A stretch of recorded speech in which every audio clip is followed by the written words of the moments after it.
Juste en introduction, on est sur un petit stand qui est juste ici, au rez-de-chaussée. Donc si jamais vous avez des questions auxquelles on n'a pas pu répondre dans cette salle ou qui vous viennent par la suite, n'hésitez pas à venir nous voir. On va parler de l'automatisation de votre tarification, donc des règles de prix plancher que vous avez dans votre serveur de publicité pour retrouver la valeur réelle de vos inventaires publicitaires. On va suivre cet agenda. Mon objectif, c'est de vous expliquer pourquoi on a créé cette solution, pourquoi on l'a développée, comprendre quels sont les risques associés à la mise en place de prix plancher et des solutions pour automatiser cette gestion et pour éviter ce risque. Donc, Opti Digital, c'est né de ça. J'imagine que vous y êtes confrontés tous les jours, si vous êtes éditeur, à cette complexité du marché publicitaire où on a du mal à s'y retrouver. Chez Opti Digital, on développe des solutions publicitaires pour les éditeurs exclusivement. Et pour aider les éditeurs à y voir un peu plus clair. Donc en une slide, la société elle a 5 ans, on l'a créée en 2018 et avec d'abord une première solution qui s'appelle Opti All-in-One qui intègre un grand nombre de fonctionnalités. Ici, on a décidé de présenter Opti Yield qui est cette solution de prix plancher dynamique et en parallèle, en 2023, on va lancer un format publicitaire. On travaille avec 220 médias au quotidien. On est une équipe de 20 personnes, dont une dizaine qui sont des profils techniques, data scientists, docteurs en sciences, programmeurs. Et notre idée, c'est vraiment d'apporter de la valeur par la technique. Donc, on va parler de la notion des prix planchers. Quand on parle de prix planchers, généralement, c'est des prix planchers qui sont mis en place dans votre ad server. Ils peuvent également être mis en place dans la plateforme de chacun de vos partenaires de demande, de chacun des SSP. Et en gros, c'est le prix minimum auquel vous décidez de ne pas vendre votre inventaire. Vous préférez ne pas le vendre plutôt que de le vendre à un prix en dessous de ce prix minimum. Donc ça a plusieurs objectifs. Le premier objectif, c'est protéger votre marque média. Si on met en place un prix plancher, on évite d'avoir un certain nombre d'annonceurs d'une qualité un peu douteuse qui arrivent sur votre média et ça fait un peu barrière. Le deuxième objectif, c'est éviter la dépréciation de vos inventaires. En appliquant une limite minimum, on s'assure que l'inventaire garde une certaine valeur. Et il y a un dernier objectif qui est de stimuler vos revenus vers le haut. Ça, c'est plus compliqué à obtenir. La grande majorité des éditeurs avec lesquels on discute aujourd'hui, ils ont mis en place des enchères au premier prix via du header bidding. Ils considèrent que ces seules enchères sont suffisantes pour faire monter les prix. La réalité est un petit peu différente, c'est que même dans ce contexte d'enchères au premier prix, ça vaut le coup de mettre en place des prix planchers. Généralement, les éditeurs utilisent des méthodes manuelles.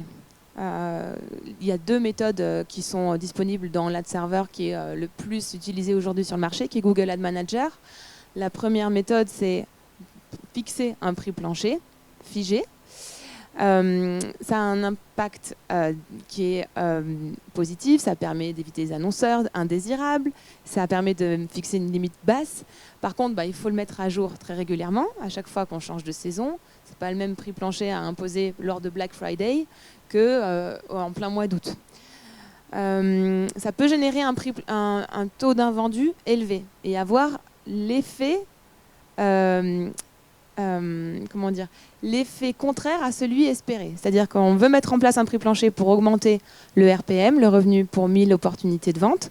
La réalité, c'est que si on fixe un prix plancher qui est trop haut, on va générer davantage d'invendus. Et en générant de l'invendu, en fait, on fait baisser le RPM. Donc, c'est un risque et c'est toute la problématique. Et ça ne permet pas de contrer tous les algorithmes très puissants qui sont utilisés côté buy-side par les demand-side partners qui cherchent à trouver quel est le chemin d'accès le plus direct et le moins cher à votre inventaire.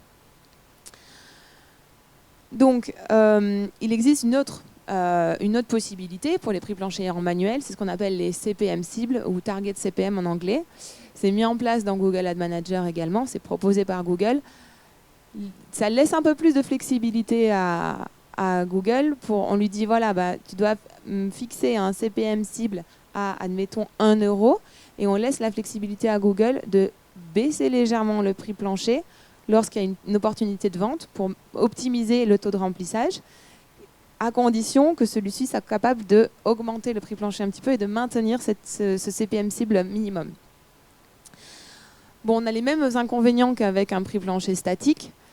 Je dirais même qu'il y a un inconvénient en plus. C'est pour ça que cette solution n'est pas plébiscitée par les éditeurs aujourd'hui, loin de là. C'est que c'est un peu une black box, cette technologie de CPM cible de Google. Déjà, seul Google peut le mettre en place et c'est visible uniquement par Google en fin d'enchère et non pas par tous les partenaires en header bidding. Et en fait, parfois, ça a un effet contraire à celui attendu. Donc, bon, là, on a fait un petit test, donc vous voyez déjà des réponses. On va lancer un petit sondage. Je vous invite à scanner ce QR code pour savoir qu'est-ce que vous en pensez. Donc, classez les avantages d'une solution automatisée de prix plancher par ordre de préférence. Le petit 1, c'est gain de temps et de ressources. 2, s'adapte à la saisonnalité, permet d'anticiper les variations de CPM. Et 3, s'applique à toutes les places de marché connectées et stimule donc la compétition.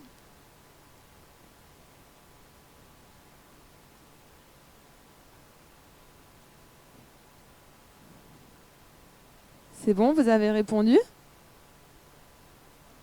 Je ne peux pas voir en live. Ah si, ça bouge. Ah, c'est cool.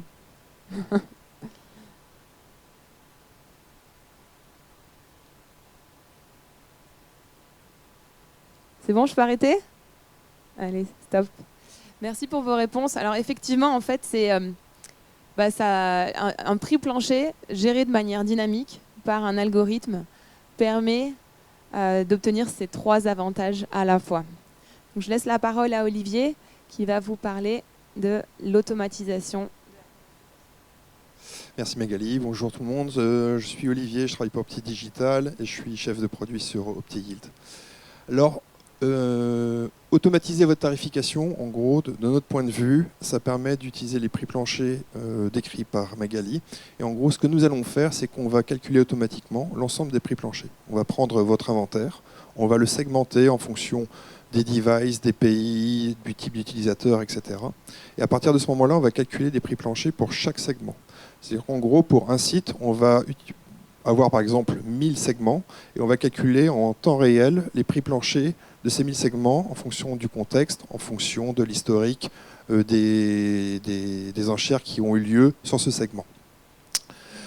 Les 3 avantages, un, c'est qu'on va maximiser le rendement, donc c'est le but principal donc du nom OptiYield. On va chercher à optimiser le rendement publicitaire et donc augmenter les revenus. L'idée, c'est de récupérer la valeur réelle de vos inventaires pour contrer tout ce qui est bid shading. Ensuite, on va s'adapter à la demande, donc en fonction du contexte, ça peut être le Black Friday, ça peut être la Coupe du Monde, ou ça peut être par exemple une fin de mois, une fin de trimestre. Et on va vous permettre aussi d'économiser du temps et des ressources. C'est-à-dire qu'une fois plugué, ce système ne va pas vous demander de temps pour calculer les prix planchers. Donc on calcule en permanence des milliers de prix planchers qui sont directement injectés. Et à partir de ce moment-là, on va pouvoir réaliser une plus-value. Chez Opti Digital, on a développé une solution de ce type qui s'appelle OptiYield. Et typiquement, c'est une solution qui est prédictive. En gros, on va utiliser le machine learning et votre historique pour déterminer quel pourrait être demain l'ICPM de votre inventaire. On va ensuite avoir un système qui va être intelligent dans l'idée de se dire, voilà, j'ai le contexte, j'ai un historique, mais j'ai aussi le contexte réel qui fait qu'en fait, je dois être non seulement prédictif, mais aussi réactif. Donc on va réagir par rapport à l'actualité. Global, on est dans l'idée de se dire, on veut augmenter la compétition, on va pousser les prix planchers chez Amazon, dans Prebid, donc à l'ensemble des SSP, et dans Google Ad Manager. De cette manière, on va avoir une égalité parfaite en termes de compétition entre tous les acteurs pour pouvoir soumettre des offres. Et on a une offre qui est aussi sécurisée et stable, c'est-à-dire qu'on a un outil industriel. L'idée, c'est que Si on ne gagne pas d'argent, au moins on n'en perd pas. Donc tout est fait pour sécuriser et on n'utilise pas les données personnelles. On ne travaille que sur de la donnée agrégée, ce qui fait qu'on protège, on n'est pas dépendant de cookies, par exemple, first party. Aujourd'hui, cette solution, elle est appliquée sur 170 sites et crée de la valeur tous les jours. En gros, on récupère la donnée de GAM, on vient se plugger sur GAM, on récupère la donnée, on rentre dans l'intelligence artificielle, elle analyse, elle calcule, elle pousse les prix planchers dans le tag, ça va dans Prebid, dans Amazon, et ensuite c'est poussé chez Google. Donc typiquement, si vous avez un prix plancher à 1,50 €, vous pouvez avoir une offre Prebid ou Amazon à 1,72 € qui est poussée chez Google et qui, puis, en dernier mot, peut dire 1,90 €. Vous pouvez aussi avoir un double effet de levier avec le fait de pouvoir jouer avec l'ensemble des SSP. Et puis ensuite, on va analyser le lendemain ou l'heure d'après les résultats et améliorer encore les performances. Ici, il y a un exemple. Donc on est plutôt sur un magazine tech français sur lequel on applique OptiYield. Donc on voit qu'il fait des revenus journaliers de l'ordre de 2 000, 3 000 €. On a un pic avec le Black Friday. Et ce qu'on voit, le plus important, c'est qu'on crée de la valeur avec OptiYield de manière journalière. Donc c'est très stable. C'est pas un jour on crée, un jour on ne crée pas. Après, on a des variations de pourcentage. C'est-à-dire qu'un jour, on peut gagner 10% de plus, des fois, on peut gagner 30% de plus. Ça dépend du contexte et de la demande. Mais en gros, le système va chercher de la valeur tous les jours.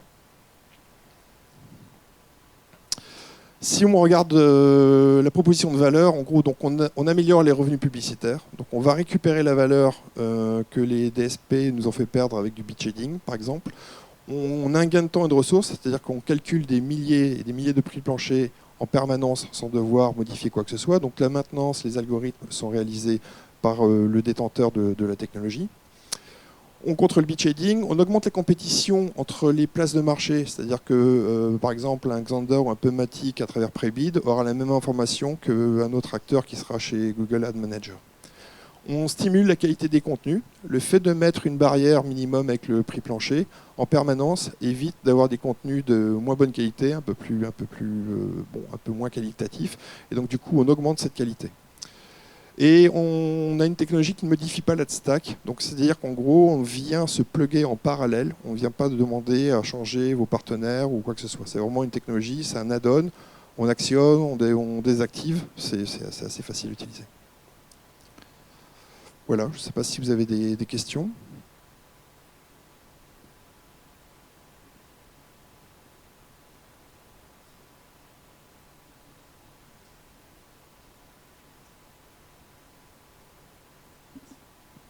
Moi j'ai une question assez logique. C'est quoi votre business model du coup?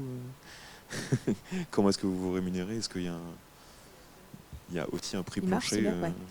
En fait, on se rémunère en prenant un revenu share, une commission sur les revenus incrémentaux qui sont générés, sur l'uplift. Chaque fois qu'on crée un segment, on garde toujours une partie de contrôle. Donc on se compare par rapport à ce que vous gagnez normalement. Ce n'est pas un historique, vous gagnez 1000, maintenant 1200, donc c'est 200 l'uplift. C'est qu'en continu, on mesure la différence entre ce que vous gagnez avec votre configuration et ce que nous apportons avec OptiYield. Ok. Et est-ce qu'il y a un prix de setup en général? Non. Ok. Non. Merci.